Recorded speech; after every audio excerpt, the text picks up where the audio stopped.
India plus ન્યૂઝમાં સમાચારમાં વાત કરીએ તો વિવિધ સ્થળો પર દરોડા પાડી વિપુલ પ્રમાણમાં દારૂનો જથ્થો કબજે કરી ધોરણસરની કાર્યવાહી કરતી વડોદરા શહેર પીસીબી વડોદરા શહેર વિસ્તારમાં બનતી ગુનાહિત પ્રવૃત્તિઓને ડામવા સારું પોલીસના ઉચ્ચ અધિકારીઓ દ્વારા જરૂરી સૂચન અને માર્ગદર્શન આપવામાં આવેલ હોય, જે અંતર્ગત રેડ નંબર 1 દરમિયાન લક્ષ્મીપુરા વુડાના મકાનમાં રાખેલ ઇંગ્લિશ દારૂના જથ્થા સાથે એક ઇસમને ઝડપી પાડી કાયદેસરની કાર્યવાહી હાથ ધરાઈ છે.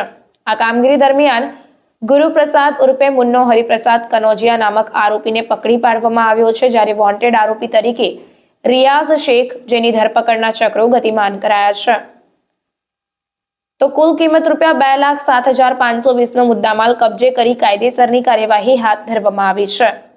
જ્યારે બીજી રેડ દરમિયાન પંજાબ ખાતેથી આવતો લાખો રૂપિયાના ઇંગ્લિશ દારૂના જથ્થાને પકડી પાડી ગુજરાતમાં ઠલવાતા ઇંગ્લિશ દારૂના નેટવર્કને તોડી પાડી કાયદેસરની કાર્યવાહી કરતી વડોદરા શહેર પીસીબીની ટીમ આ કામગીરી દરમિયાન લવજીતસિંહ ગુરમેજસિંહ ઢિલ્લો સરદારની ધરપકડ કરાઈ છે.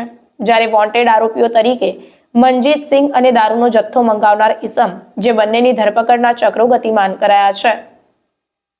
બીજી રેડ દરમિયાન કુલ કિંમત રૂપિયા 1,02,52,450 નો મુદ્દામાલ કબજે કરી વધુ તપાસના ચક્રો ગતિમાન કરાયા.